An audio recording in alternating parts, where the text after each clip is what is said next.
Mwana wange bituufu bya ddala.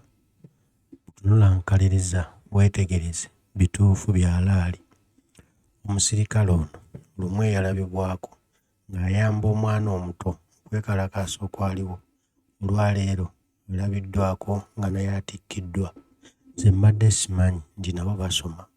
Mbadde mmanyi nti nabo babivaako batuuka eyo mu poliisi ne bakola gumu gwa kuwamba na kukwata baana b'abandi batalina musango. Naye leero alina naye ku ssanyu mu kamwenyumwenyu olwakuba nti atikkiddwa e Makerere era naye yeeraga nnyo ne ku poliisi yaabwe gy'aweereza okubalaga nti kati asomye era emirimu agyetaaga. Kati nno tumuyozaayoza ffenna kubanga asomye n'atuuka ku kkula ly'ekyo ky'abadde ayagala. Naye era akimanye nti bangi abandibadde mu kifo ekyo nga bajaguza naye nga battiddwa gavumenti ya nnakyemalira, nga bangi babuziddwawo.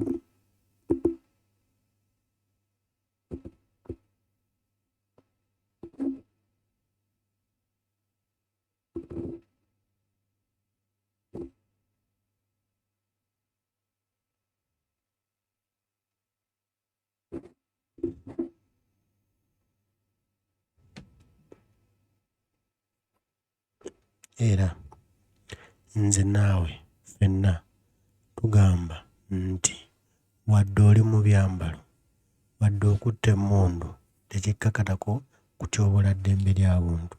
Ate nga naawe okimanyi oli muntu.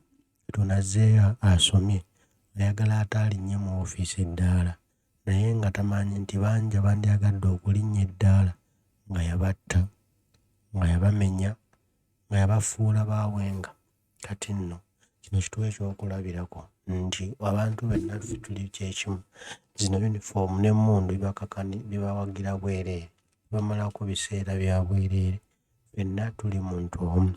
N'olwekyo tumuyozeeyozeeko olw'okuba ng'atuuse ku kkula, olw'okuba ng'atikkiddwa, naye akimanye nti ensi yaffe yo yaffe era tujja kukola buli ekigwanidde wansi w'enjuba okulaba nti ffenna Bannayuganda tweyagalira mu nsi eno. Ng'oggyeeko kuba n'abasirikale abatumwa n'okubonyaabonya abantu.